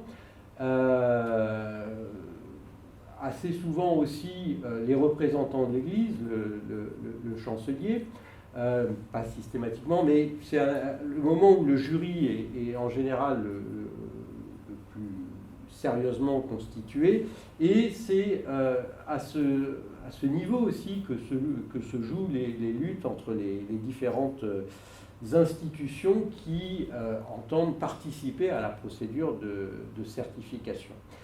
Alors, comme c'est un moment de tension d'une certaine manière, enfin, ou en tout cas c'est une étape clé de la procédure, c'est aussi là que des compromis, enfin d'abord des tensions ont existé. Pour échapper aux tensions, il y a un certain nombre de compromis qui ont été recherchés et trouvés. Et on a deux études qui nous présentent la manière dont on a pu constituer, et enfin, en tout cas moi je l'ai appris dans ce livre, on a pu constituer des jurys mixtes qui non seulement associaient des membres de l'université et puis des tutelles naturelles, on va dire, de l'université, c'est-à-dire le chancelier, par exemple, de l'université, ou bon, le recteur appartient à l'université en général, mais donc jury mixte dans le sens où on a fait intervenir des enseignants ou des docteurs qui pouvaient être extérieurs à l'université et voire même complètement qui n'étaient pas enseignants et qui étaient des personnalités qualifiées. Alors il y a deux exemples qui sont développés par Raphaël Barceló à propos justement de l'Espagne au moment où on doit réinventer les procédures d'examen. Il montre comment les Espagnols, donc à la fin du XIXe siècle, j'avais dit entre 1868 et 1873, font un peu un tour d'horizon de ce qui se fait en Europe et sont particulièrement intéressés par les procédures qui ont été mises en place en Belgique à partir de 1849, où, alors, la difficulté pour les autorités belges tenait au fait que l'enseignement supérieur a été libéralisé et n'importe qui pouvait ouvrir une institution d'enseignement supérieur. Et d'autre part, on avait à la fois un enseignement des universités d'État et des universités catholiques. Et donc, se mettent en place à partir de 1849 des jurys mixtes qui combinent des représentants des universités d'État, donc des professeurs issus des universités d'État, des enseignants issus de l'enseignement supérieur catholique et des représentants des institutions libres, on va dire, c'est-à-dire des institutions privées. Et la particularité donc, de ce système belge dans cette deuxième moitié du XIXe siècle est donc la multiplication, enfin la diversité d'abord de la composition de ces jurys, et la multiplication des commissions par faculté, Et dans chaque université, donc on a 2 commissions qui font office de jury qui délivrent les grades, et chacune de ces commissions est composée donc de gens d'horizons très divers. Et c'est ce système qui est un peu repris en Espagne à la fin du XIXe siècle, où dans chaque jury de grade, donc on a un enseignant issu d'une université d'État, un enseignant issu des universités catholiques, et une personnalité qualifiée nommée qui vient de l'extérieur du monde universitaire. Donc on sort là de cette espèce de monopole des universitaires sur la délivrance des diplômes. Et puis il y a un deuxième exemple aussi sur les jurys universitaires que j'ai trouvé particulièrement frappant, c'est dans l'étude sur ce qui se passe en Italie du Nord, qui est proposée par Stefania Zucchini.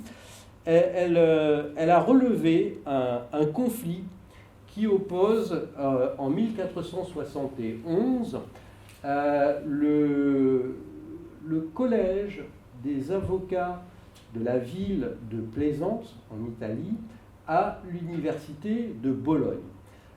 Ces avocats de la ville de Plaisance, où il n'y a pas d'université à Plaisance, sont aussi docteurs en droit. Et ce collège des avocats docteurs, qui sont purement civils, entend, et même plus qu'entend, délivre des doctorats en droit de sa propre autorité, en considérant qu'ils constituent une assemblée de docteurs, et même en l'absence d'université, ils ont le droit de fabriquer d'autres docteurs, de délivrer des doctorats. Alors, l'université de Bologne, qui est donc la principale université dans les environs, évidemment conteste cette attribution de doctorat hors de toute structure universitaire. Alors, bon, c'est pas vraiment expliqué, mais assez curieusement, le conflit aboutit devant un tribunal civil à Milan, et n'aboutit pas devant le pape ou devant l'empereur, qui aurait pu être l'autorité auquel on aurait recours. Et le conseil de Milan donne raison aux avocats de Plaisance, et il leur accorde le droit contre les prétentions légitimes de l'université de Bologne, donne le droit à ce collège de docteurs de Plaisance de délivrer le doctorat, et c'est confirmé en 1499 et en 1512, je vois l'étonnement dans la salle, mais si. Alors, ça soulève un certain nombre de questions, cette pratique, c'est la possibilité comme ça de délivrer un grade en dehors de l'université, et ça suggère que finalement, un détenteur d'un grade, ou peut-être plusieurs, on peut se mettre à 2 ou 3, comme un docteur, pourrait se reproduire entre eux et former d'autres docteurs dans une sorte de transmission comme ça, en dehors de toute structure universitaire. Alors, bon, ça pose des questions sur la place de l'université, sur la puissance du grade. Est-ce que quand on est gradué, on peut comme ça, on a le pouvoir de refaire un gradué?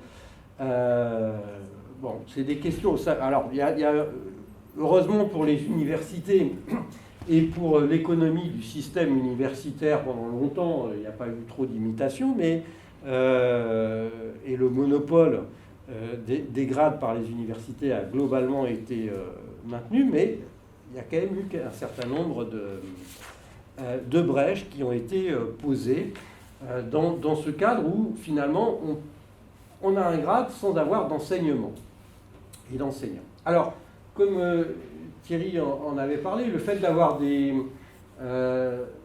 délivrer des grades sans qu'il y ait d'enseignement est une chose qui est tout à fait courante à l'époque moderne. En tout cas, enfin, ça a été bien étudié. Alors, je n'ai pas contribué ici, mais ça a été bien étudié dans le grand livre de Dominique Julia et Jacques Revel sur l'histoire sociale des populations étudiantes, où ils ont montré comment les étudiants des bonnes universités, où on travaillait vraiment, Paris en théologie, Montpellier pour la médecine, etc., allaient se faire graduer dans d'autres universités où les examinateurs étaient d'une indulgence proverbiale et les coûts étaient bien moindres. Donc autour de Paris, les deux universités qui étaient des machines à graduer, c'était à partir du XVIIe siècle, c'était Orléans et Reims, donc à proximité de Paris. Et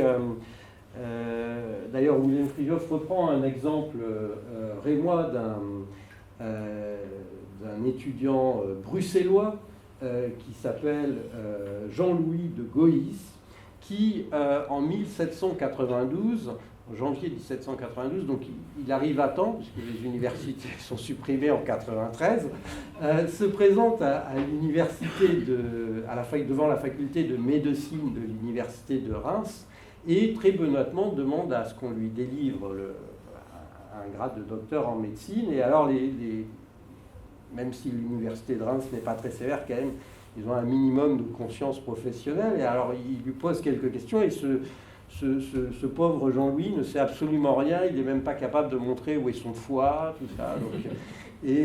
Donc finalement, on lui refuse dans ce cas-là le grade, mais la pratique était extrêmement courante, et il y a une université qui est très célèbre en France, c'est l'université d'Orange, où il n'y a aucun enseignement, mais on délivre pourtant bien des grades. Mais c'est une université et il y a des profs, même s'ils ne font pas cours. Donc ils ont le droit de délivrer des grades. En tout cas, ces exemples montrent que on peut séparer enseignement et délivrance des grades. Et alors, ce lien entre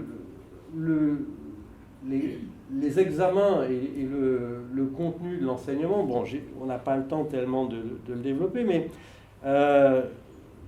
il y a deux contributions qui je trouve sont particulièrement intéressantes sur ces deux questions, sur cette question plutôt. C'est celle de Claire Angotti sur la sorbonique, donc cette épreuve de la sorbonique, et qui essaye de retracer l'histoire de cette dispute théologique, donc sans cacher toutes les incertitudes qui sont derrière cette évolution. Donc cette dispute qui avait lieu dans le collège de Sorbonne, qui, comme vous savez, n'est qu'un des collèges de la faculté de théologie et de l'université de Paris. Donc ces disputes existaient dans le collège de Sorbonne comme entraînement des étudiants, comme manière de les exercer. Et c'est le sens qu'elle a à l'origine dès le XIIIe siècle, sans doute. Et Claire Angotti relève qu'à partir du milieu du XIVe siècle, en 1344, on voit apparaître parmi les épreuves indispensables à la licence en théologie à l'échelle de la faculté de théologie, on est donc sorti du collège de Sorbonne, qui est donc une institution particulière, donc à l'échelle de la faculté de théologie, les étudiants doivent passer cette sorbonique.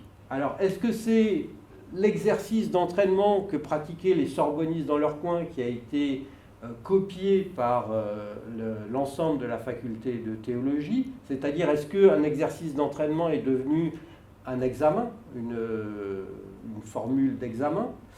Alors, on n'est pas... Enfin, je redis ce que dit Claire Angotti, je ne m'aventure pas au-delà, mais bon, on n'est pas certain tout à fait de la généalogie comme ça, mais une des hypothèses, ce serait que ce soit une autre épreuve qui soit apparue en Sorbonne, mais ce n'est pas la plus probable d'après ce que dit Claire Angotti. Et donc, finalement, l'examen serait une reprise de la pratique d'entraînement et donc d'enseignement.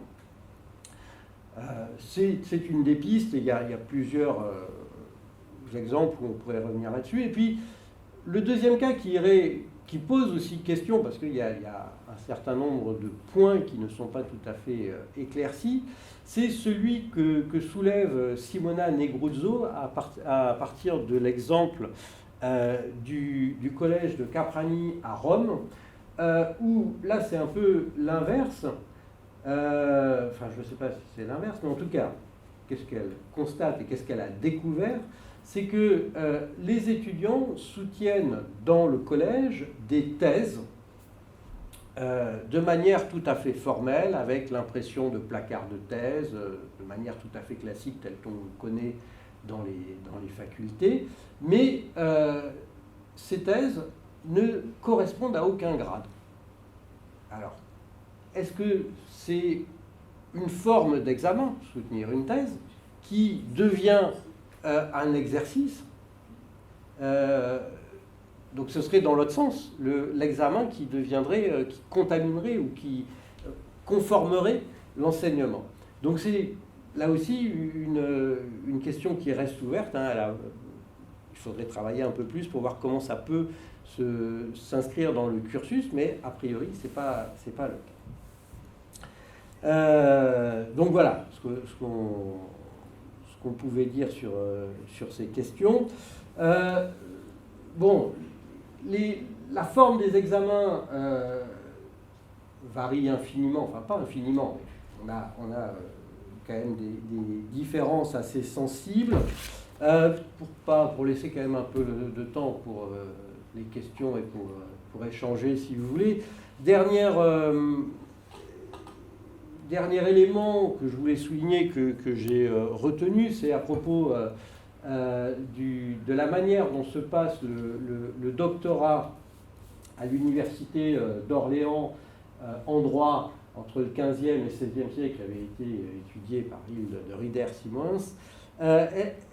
Elle montre bien comment la manière dont se passe l'examen détermine la valeur de l'examen. C'est-à-dire qu'elle a repéré le fait qu'au début du XVIe siècle, à partir de 1510, et c'est officialisé en 1517, derrière le doctorat en droit, on a en fait deux possibilités, deux options sur la forme que prend l'examen et sur les droits qui y sont attachés.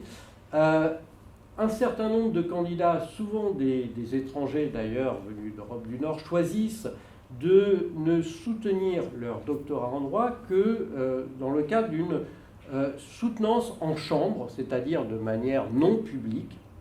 Et à partir du moment où ils refusent la soutenance publique, ils ont un doctorat et donc un diplôme au rabais, c'est-à-dire qu'ils n'ont pas les mêmes droits que les autres.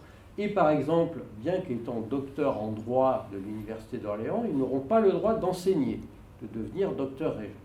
Et à l'inverse, ceux qui acceptent une soutenance publique de leur doctorat ont tous les droits liés à ce grade.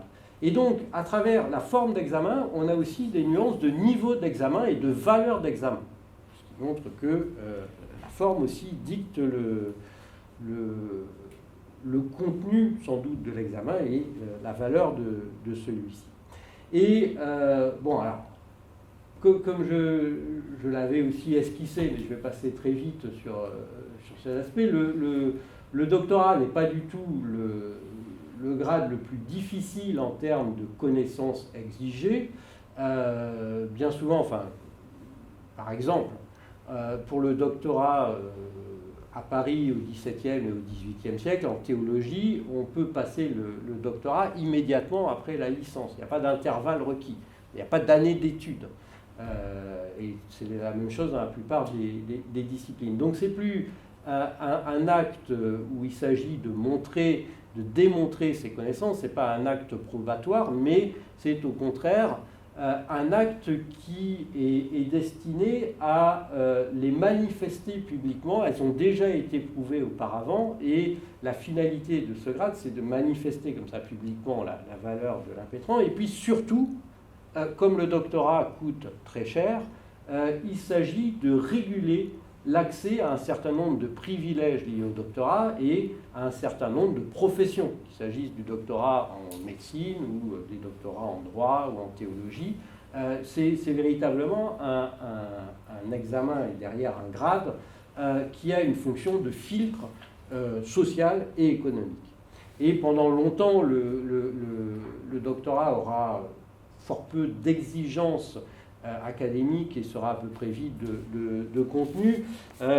Et pour terminer, je donnerai ce dernier exemple qui est celui qui est mis en avant par Jean-François Condette sur l'évolution du doctorat au XIXe siècle en France. Et il donne donc, le doctorat commence à prendre de la substance, de l'épaisseur seulement dans les années 1880, sous la Troisième République, et c'est là qu'on voit des thèses, notamment en histoire qu'il a étudiées, qui commencent à avoir 300, 400, 500 pages, et on a une inflation de pages des doctorats, notamment dans ce qu'on appelle aujourd'hui les sciences humaines ou les sciences sociales. Mais il donne l'exemple d'un enseignant qui s'appelle Adolphe Mourier, en 1854, qui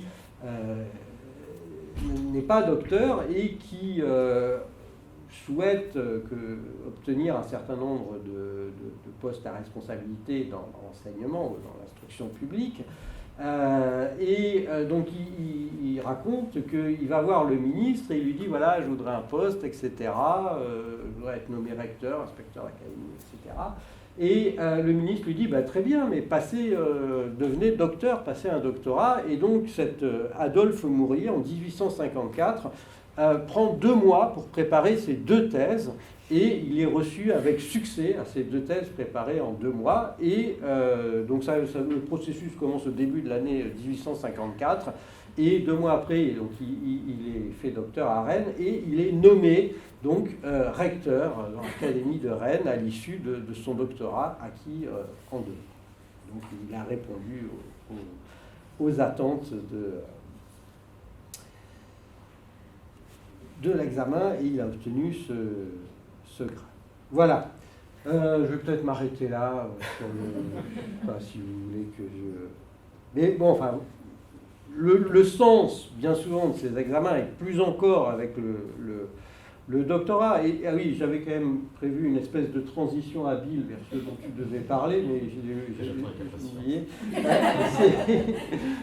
La fonction de ces examens, et notamment du doctorat, donc, c'est de faciliter cette intégration corporative et donc de déboucher vers un certain nombre de professions et d'intégrer les groupes élitaires. Et c'est bien là une des fonctions des grades universitaires.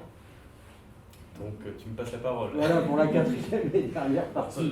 Je serai rapide, disons, rassurez-vous. Bon, donc en fait, cette 4e partie est, somme toute, ce qui a été déjà le mieux balisé par l'historiographie, puisque la question de la fonction sociale de la certification universitaire renvoie à toutes les études prosopographiques et sociologiques, qui ont d'ailleurs essayé d'adapter, d'un certain côté, des théories sociologiques aux périodes anciennes. Donc, c'est une partie où l'on retrouve donc, un certain nombre de questionnements donc, que tu as évoqués sur la valeur sociale des diplômes, sur la place des gradués dans la société, donc quel est leur rôle, mais aussi sur le rôle de l'université dans la sélection des élites, que tu as évoqué également. Donc, évidemment, plus on s'éloigne dans le temps, plus on remonte donc, dans les périodes anciennes, plus il est difficile de tester les théories issues d'enquêtes sociologiques contemporaines, parce que par manque de sources tout simplement.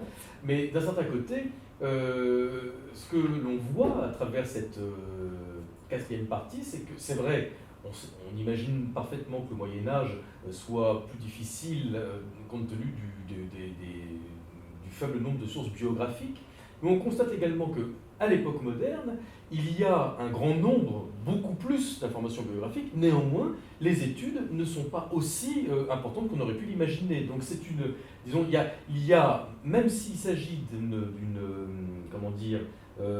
d'un domaine qui semble plus balisé, malgré tout, il reste encore des voies à la recherche. Alors, au fil des 9 études, donc, dont je ne veux pas parler individuellement, mais au fil des 9 études qui composent ces dernières parties, donc, on explore finalement les interactions entre le grade universitaire et la société.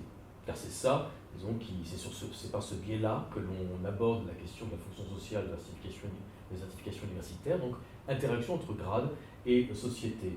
Et on voit donc plusieurs approches, là encore, comme l'a dit Boris, il s'agit davantage parfois kaléidoscope qui nous permet d'avoir des points d'attache sur certaines des points de focus, des focales sur certains aspects. Donc, bon, je parlerai rapidement. Donc, on voit par exemple l'étude de Marion Bernard sur l'insertion des boursiers issus d'un collège parisien. Donc, finalement, là, c'est l'étude classique de la manière dont on retrouve des gradués dans la société. L'étude de Pauline Spichala, ici présente, qui nous parle finalement, on pourrait dire presque de la notoriété des universités françaises pour les étudiants d'Europe centrale, et donc finalement la manière dont ça crée des circulations européennes d'étudiants, et ce dès le Moyen-Âge, hein, on est avant le Grand Tour, hein, mais c'est dès les 14e et 15e siècles. L'étude de Rainer Schwingels et de Caspar Gubler qui donc exploite ici la manne accumulée par leur vaste projet du Repertorium Academicum Germanicum, donc une grande base de données qui justement étudie les étudiants avant même d'ailleurs la fondation des universités allemandes, mais des étudiants allemands qui ont pu enseigner, qui ont pu étudier en dehors de l'Allemagne, et évidemment à partir de la création des universités allemandes au XIVe siècle, qui ont étudié en Allemagne. Donc là, on voit dans cette étude la manière dont sont organisés le système des grades dans le Saint-Empire. L'étude d'Armando Norte, donc là on voit parce que ici il y a des études qui ont couvert des pays qui étaient déjà bien couverts comme l'Italie, comme la France, etc. Mais il y a aussi des études pour la péninsule ibérique, en particulier pour le Portugal, là cette étude est en anglais, a été éditée en anglais, donc très facilement accessible, mais qui résume quand même des travaux auxquels on n'est pas habitué. Et donc du coup, Armando Norte a montré comment les Portugais allaient chercher en dehors du Portugal, bon il y a bien des universités au Portugal, mais c'est vrai que en dehors du Portugal vous avez Salamanque, vous avez Bologne, allaient chercher en dehors du Portugal des diplomations qui avaient plus de valeur finalement pour eux dans leur propre pays. Également dans la question de la fonction sociale du grade, il y a tout un tas de débats qui ont eu lieu, notamment à partir du XVIIIe siècle, sur la manière dont on devait justement insérer le grade dans une carrière, dans un cursus. Il y a l'étude de Regina Lupi sur justement ces réformes universitaires qui cherchent à développer cette intégration. Il y a l'étude de Lynn Dorsman sur les Pays-Bas qui concerne justement la manière dont doit s'articuler l'enseignement secondaire et l'enseignement supérieur à travers la question du baccalauréat. Donc ces éléments-là sont évoqués également. Et enfin, je ne suis pas exhaustif, mais je pointe simplement quelques études. Ilaria Maggiuli a justement, ce qui répond un peu à ce que tu évoquais, à la question de ces docteurs qui s'auto-proclament collège capable de délivrer des grades. En fait, on assiste donc dans un contexte italien, et c'est aussi à quoi faisait allusion Wilhelm Freihoff, au développement des autorités qui délivrent des grades. Et Ilaria Maggiuli montre que elle a fait donc une sorte d'inventaire des diplômes. Ces fameux diplômes, c'est diplômes de parchemin, hein, donc vraiment le document, et l'on voit à la fois évidemment des diplômes délivrés, de beaux diplômes délivrés par des universités, mais aussi des diplômes délivrés par des autorités publiques telles que l'empereur, hein, le comte palatin également, hein, mais aussi des corporations. Donc il y a, disons de ce point de vue-là, et c'est aussi là la diversification de l'époque moderne, une multiplication des acteurs, des intervenants dans le système de diplomation. Alors, bon, tout ça pour dire, pour terminer, que on voit finalement, bon, à travers ce livre, hein, que, disons, j'espère, on vous aura donné envie de lire, au moins à la bibliothèque de la Sorbonne, sinon d'acheter, puisque grâce disons, système économique des éditeurs français, nous avons un livre qui est tout à fait abordable pour toutes les bourses. Il ne s'agit pas ici des éditeurs anglo-saxons qui ont des prétentions tarifaires absolument invraisemblables, mais donc, à travers donc, ce livre, finalement, vous pourrez avoir accès à une description assez précise du système de diplomation, à la fois des synthèses, donc ces introductions en français que l'on a évoquées, mais aussi des études pointues qui sont donc en français, en italien, il y en a une en espagnol, enfin deux en espagnol et une évidemment en anglais, hein, un grand nombre de publications, d'éditions en anglais. Donc vous aurez accès à la fois donc, à une description donc plutôt synthétique et des études précises, ainsi qu'à un panorama finalement de la recherche actuelle sur cette question de la diplomation. Et enfin, c'était quand même aussi le but recherché, et c'était ce que j'avais évoqué au tout début de cette présentation, aussi une clé d'analyse. C'est une clé d'analyse finalement d'évolution actuelle, de mutation actuelle de nos systèmes éducatifs.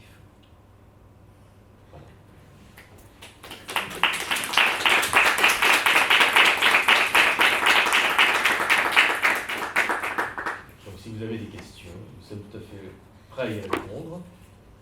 Oui, j'ajoute juste pour prolonger ce que tu viens de dire, que un des éléments aussi intéressants, bon, alors, la diversité, l'hétérogénéité, on peut la prendre de différentes manières, mais bon, on en a déjà parlé, mais c'est aussi un panorama de la manière dont on écrit l'histoire de l'université avec des chercheurs qui viennent de différents pays. Il y a des traditions historiographiques, des manières de faire l'histoire assez différentes.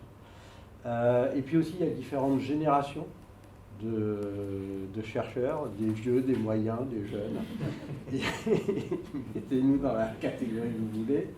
Mais voilà, et j'ai trouvé ça aussi intéressant de regarder un peu comment un Italien, un Roumain prenait les choses.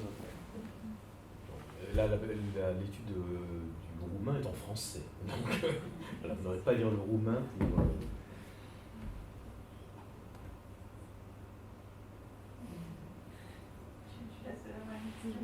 J'en ai plusieurs. La première, c'est je me demandais si le système des grandes écoles qui est mis en place en France à partir du 18e, en fait, ça pouvait être rapproché du modèle du Staatsexamen, finalement. Cette espèce d'école relativement pratique, certaines dans leur application. Et du fait qu'elles ne délivrent pas... Enfin, oui, comment ce système de diplôme... Il y a des points communs et il y a des différences. C'est-à-dire que dans le point commun, c'est qu'effectivement, dans les deux cas, grandes écoles françaises et Staatsexamen germanique, il y a une forme de recrutement pour une fonction étatique, c'est-à-dire l'entrée dans un corps, dans le sens corps d'État, conseiller d'État, puisque vous voulez inspecteur des finances, ingénieur des ponts et chaussées. Donc là, il y a effectivement un point commun dans le recrutement. Et il n'y a pas de délivrance de grade, mais il y a quand même la délivrance d'un titre, qui n'est pas un grade universitaire, mais ingénieur des ponts et chaussées, c'est quand même un titre. Pas un diplôme, mais c'est un titre. La différence, c'est que ces grandes écoles françaises entendent former intégralement les gens qui en sortent, les ingénieurs, c'est-à-dire qu'on les recrute à la fin du collège et en réalité, au moment où ils passent les concours, les élèves, que ce soit l'école des ponts et chaussées qui est ouverte en 47, je crois, ou l'école du génie de Mézières, ils ont un niveau 3e. Donc c'est pas l'université qui les a formés. Ils ont fait un peu de latin, voilà, et puis ils ont révisé les maths en regardant les manuels, et puis il y a des formations privées qui sont ouvertes, des boîtes à concours. Mais donc il n'y a pas cette articulation formation d'abord dans l'université et ensuite passage du grade étatique. Donc il y a des points communs et des différences. C'est-à-dire que là, pour le coup, on est vraiment même si vous avez raison de souligner que l'objectif est le même, c'est-à-dire que c'est une volonté pour l'État de recruter exactement des fonctionnaires ou des officiers qu'ils cherchent. Mais ça a donné lieu quand même à deux systèmes qui sont si je dirais presque diamétralement opposés, parce que dans le système du Staatsexamen, on ne met pas du tout à l'écart l'université. C'est l'université, disons, qui forme, mais l'État se garde le droit de créer un concours qui permet de recruter parmi les étudiants ceux qui vont le servir. Alors que dans le système des grandes écoles à la française, qui est... Alors, déjà, il y a des écoles. Oui, alors déjà, il y a des écoles, et puis même si elles commencent à naître au XVIIIe siècle, en réalité, ce système va devenir une filière lorsque la Révolution française va prendre les grandes écoles, va prendre les écoles professionnelles comme modèle de l'enseignement supérieur. Parce qu'à l'origine, comme l'a rappelé Boris, on a carrément supprimé les universités. C'est-à-dire qu'il n'y avait que des grandes écoles sous la Convention. Donc, et alors ensuite, on les a recréées, etc. Ce qui fait que ça a créé deux voies parallèles. L'une, disons, sélective, avec la délivrance de titres. Alors maintenant, bon, j'en ai pas parlé, mais maintenant les grandes écoles veulent aussi des grades, évidemment, hein, donc master, etc., doctorat, il y a une école doctorale à HEC, etc. Bon, donc on mélange tout, mais à l'origine, c'est quand même deux systèmes qui sont parfaitement parallèles. D'un côté, des grandes écoles qui recrutent pour des fonctions techniques et qui ne délivrent pas de grades, et de l'autre côté, l'université qui délivre des grades. Et ça n'empêche pas d'ailleurs l'existence de concours aussi puisque les concours de recrutement de l'enseignement, voilà, sont aussi des concours d'État. Mais on a vraiment, pour le coup, alors je ne pense pas que la Révolution soit la seule cause de tout cela, parce qu'en réalité, la Révolution arrive à un moment où les universités en France au XVIIIe siècle ont été largement décriées, elles étaient liées à l'Ancien Régime, donc elles ont été balayées avec bien d'autres institutions telles que les académies, les corporations, etc. Mais il est clair que c'est quelque chose que n'a pas connu l'Allemagne. Alors l'Allemagne a été occupée par la troupe française, et donc on a supprimé les universités par la même occasion, mais ensuite, on est revenu au système ancien. Donc c'est intéressant, effectivement, un même objectif, mais deux solutions diamétralement opposées.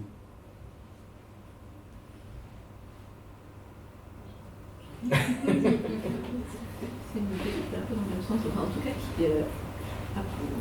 est-ce que le système actuel, cette dualité avec, en particulier pour l'entrée dans les grandes écoles, les classes préparatoires, c'est pas un exemple de dissociation entre enseignement et attribution du grade actuellement, puisque donc les classes préparatoires ne disent pas l'attribution d'un grade d'un diplôme, mais forment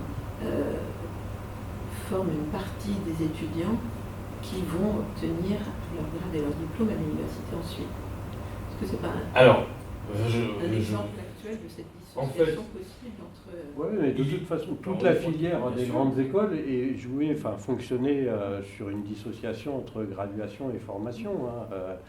Et si on prend l'exemple des écoles normales supérieures, pendant très longtemps, et encore aujourd'hui en partie, elles formaient les étudiants et ils allaient prendre les grades à côté, à la Sorbonne, leur licence, etc.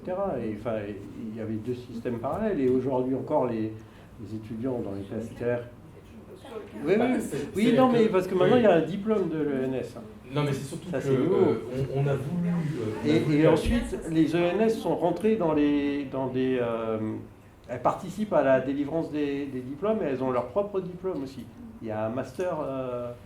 il y a des masters propres. C'est-à-dire que pendant longtemps, l'essentiel quand même... Alors qu'avant, elles étaient exclues. L'essentiel quand même de la validation ENS, c'était d'entrer à l'ENS. Parce qu'ensuite, les cours qui étaient délivrés n'étaient pas... étaient nuls. Voilà.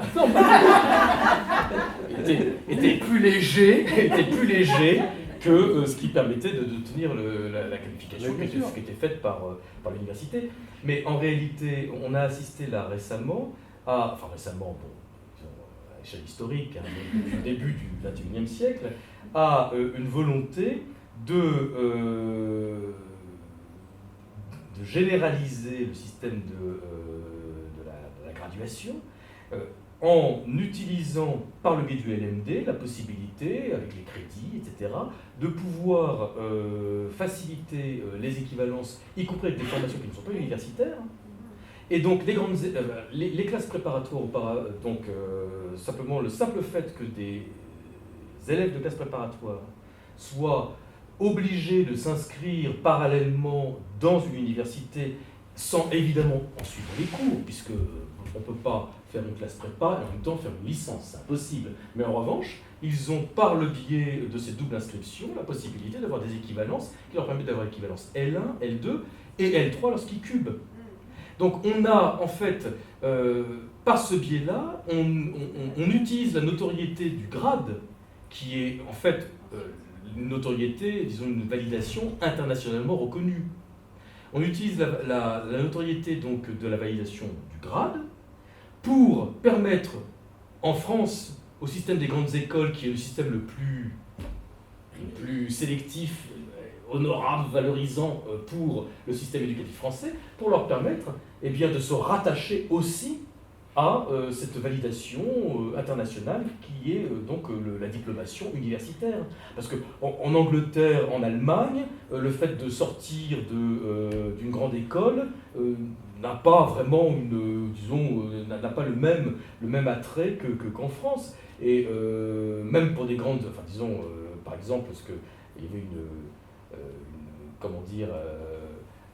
un quiproquo en Angleterre, les polytechnics sont des écoles d'ingénieurs de niveau tout à fait moyen, rien à voir avec l'école polytechnique française. Donc bon, alors ils savent évidemment ce que c'est que l'école polytechnique, puisqu'ils utilisent d'ailleurs nos polytechniciens pour faire des montages financiers délirants auxquels on ne comprend plus rien. Mais il n'en reste pas moins qu'il n'y a pas évidemment la même notoriété à l'étranger qu'en France sur ces questions-là. Donc du coup, par le biais du LMD, par le biais de la généralisation finalement des masters et même des doctorats, on parvient à rattacher ce système des grandes écoles à la validation universitaire sans finalement les contraintes qui sont celles de l'université, à savoir d'être ouverte à tous les bacheliers. Donc voilà, et je dirais même, nous sommes filmés, mais bon, c'est pas grave, hein, disons, bien que nous soyons ici, disons, au plein cœur du quartier latin, mais il y a tout à côté d'ici un ensemble de grandes écoles qui se sont réunies sous l'appellation de université, donc PSL, donc université de recherche, hein, par opposition, disons, aux universités qui recrutent dès l'après-baccalauréat. Bon, il s'intitule université justement pour des raisons internationales. On voit tout à fait l'intérêt pour des écoles telles que Normal Sup, Ulm, le PHE, l'école des Chartes, d'être, disons, sous le chapeau d'une université. Mais en réalité, elle ne fonctionne pas comme une université française. Elle fonctionne évidemment comme simplement, disons, un syndicat de grande école. Mais on voit tout à fait l'intérêt pour elle d'apparaître comme une université au niveau international. Ceci, je trouve que vos deux interventions étaient intéressantes parce que d'une certaine manière, ça souligne une forme d'angle mort peut-être, d'autres l'ont déjà dit, mais c'est que si aujourd'hui on assiste à un ralliement de ces grandes écoles à ce système de diplomation, c'est vrai, vous avez raison, que pendant 2 siècles, dans le système français, on a très bien pu obtenir une reconnaissance, et même une reconnaissance supérieure. Polytechnique, le rêve de toutes les mères, quand même. C'est pas de moi. Mais on a pu obtenir une reconnaissance équivalente et même supérieure au grade sans détenir de grade et sans passer par l'université. Ça a été effectivement un concurrent efficace pendant 200 ans en France que ces grandes écoles. Et ça ne marche plus au niveau de la mondialisation.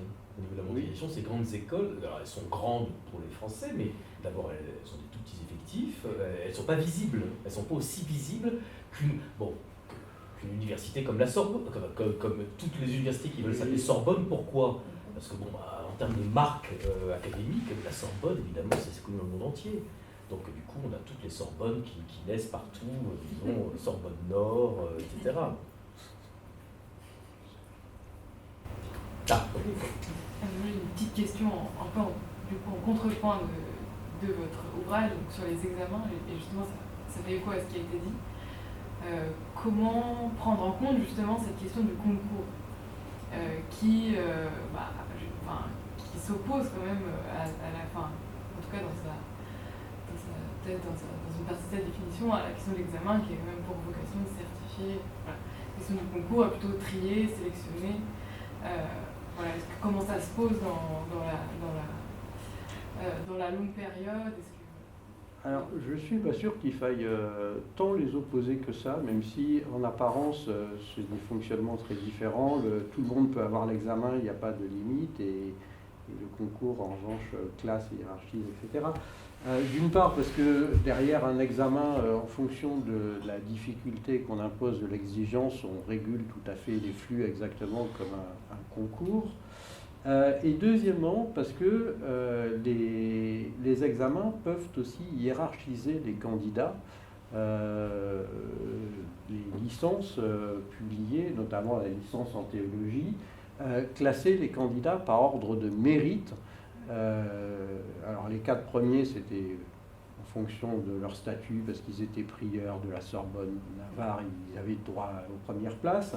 Mais ensuite, ils étaient classés par ordre de mérite, et puis ceux qui ne voulaient pas être classés étaient étoilés à la fin. Alors après, on peut discuter de ce que veut dire le mérite, parce que derrière le mérite, il y a à la fois la compétence, la capacité, mais il y a pèsent aussi les considérations sociales. C'est-à-dire qu'en fonction de votre naissance, vous ne pouvez quand même pas être relégué trop bas non plus. Donc il y a une opacité dans les critères. Mais en tout cas, l'examen classe aussi, hiérarchise aussi. Et l'examen régule aussi. Oui, pardon, c'était un peu dans la deuxième partie de ma question. Est-ce qu'on les oppose ou est-ce qu'au contraire, il y a une complémentarité dans ces deux? Mais et puis, alors, ça, je mets les convergences en avant dans ma réponse, mais vous avez raison aussi, l'examen, c'est quand même la forme qui se développe. Pardon, le concours, c'est la forme qui se développe au XVIIIe siècle. C'est le système que choisissent ces nouvelles grandes écoles françaises, que ce soit les ponts et chaussées, les écoles militaires, etc. C'est le système du concours. Donc, c'est en termes de chronologie, d'usage. Ça renvoie aussi aux procédures des Lumières avec une forme de transparence sur et puis c'est tellement les Lumières, les concours académiques, quel est le meilleur moyen d'éviter la maladie, de je sais pas quoi. Le concours général qui date de 1747 aussi, je crois, c'est l'ouverture, enfin c'est un don antérieur, mais l'agrégation aussi. 1766. C'est-à-dire qu'en fait, il faut quand même, je pense, quand on regarde sur la longue durée, les choses sont peut-être un peu moins antithétiques que semble le montrer la situation actuelle, où on a effectivement, on voit des contingents d'étudiants qui obtiennent par examen leur diplôme, alors qu'il y a des concours extrêmement sélectifs pour rentrer dans telle ou telle école. Il faut bien voir qu'à l'origine, le premier grade universitaire, c'est la licencia docendi, et c'est une autorisation d'enseigner. C'est donc, disons, l'autorité ecclésiastique qui va déterminer qui a le droit ou non d'enseigner. C'est-à-dire, avant même que l'on crée des épreuves, en réalité, le premier grade universitaire a la même vocation qu'un concours, parce qu'en réalité, il s'agit de sélectionner les personnes qui sont en mesure d'enseigner, de même que plus tard, au XIXe siècle, les Staatsexamen vont sélectionner parmi les étudiants les personnes qui peuvent devenir médecins ou juges.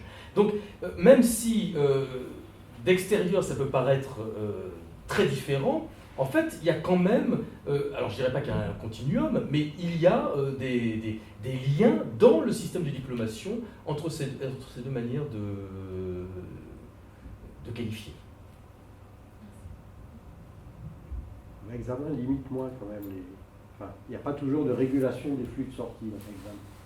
Non, bien sûr, mais ensuite, comme tu l'as dit, tout dépend de la manière dont on fixe le niveau de compétences.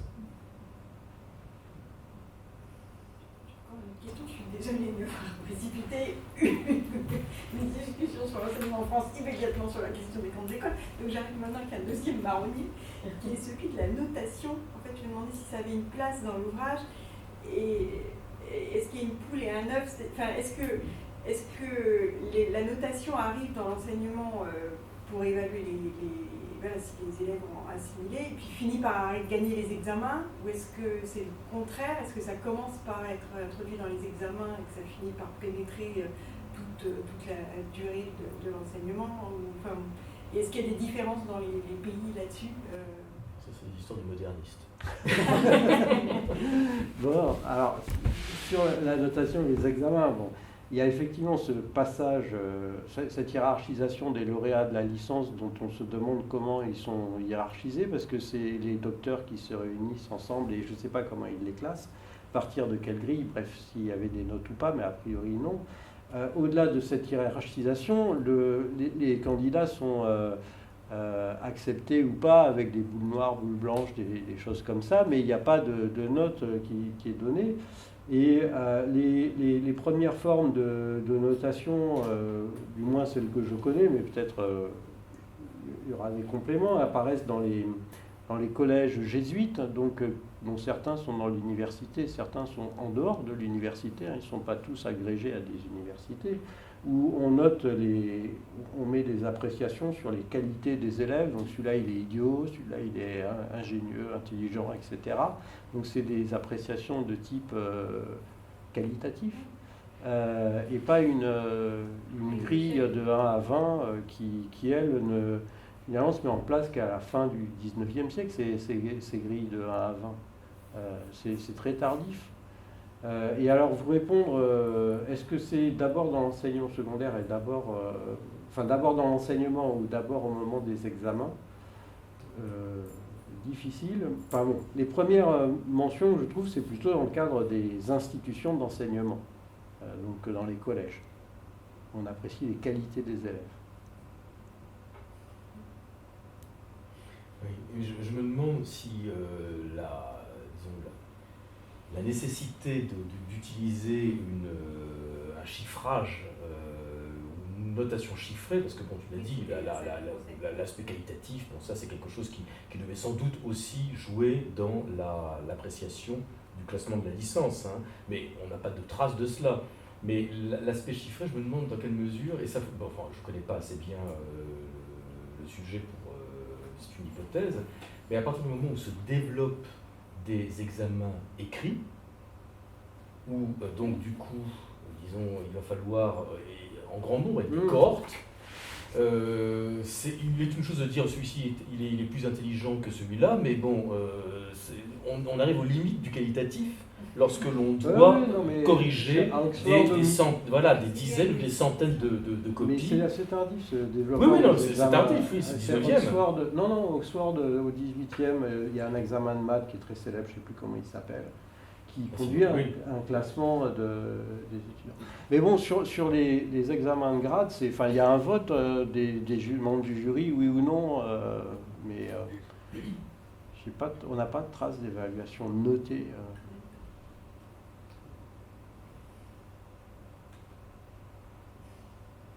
Mais par exemple, pour le concours général, je ne sais plus, ils hiérarchisent évidemment. Ou les prix, les prix de collège et tout ça. Bon, alors dans les collèges, ils connaissent les étudiants, mais sur le concours général qui à l'origine est un concours entre les collèges parisiens, donc il y a des copies, les étudiants sont enfermés, enfin les candidats sont enfermés dans une salle, tout ça. Sur quelle échelle est-ce qu'ils notent la copie? J'ai pas le souvenir d'avoir une échelle de notation chiffrée de 1 à 20. Il y a un anonymat.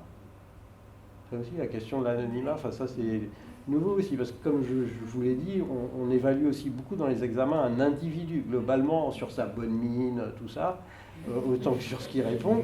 Mais si, non mais ça fait partie, mais ça n'a pas tant changé, vous savez. Enfin, il y a une partie de l'évaluation dans les examens qui repose sur ce genre de choses, sur l'habitus, la conformité, tout ça.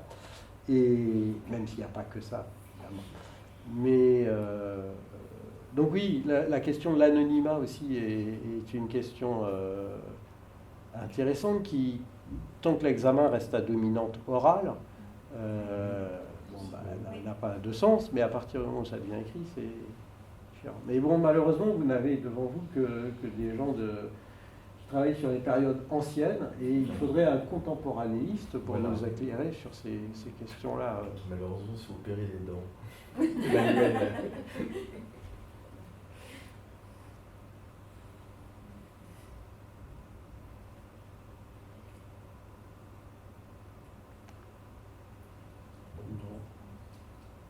On a épuisé. Non, non. À l'horaire, oui. La L'horaire. question, non, mais...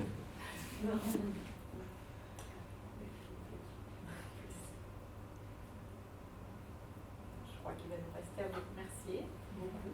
Ben, merci à vous pour votre accueil. Tout à fait, oui. J'espère Et que moi, ces ce que je questions... retiens de tout ça, c'est vraiment le rapport avec les pièces de Molière où on comprend pourquoi un médecin est forcément incompétent, etc. Malgré lui. Voilà. Ben, merci à vous de votre accueil.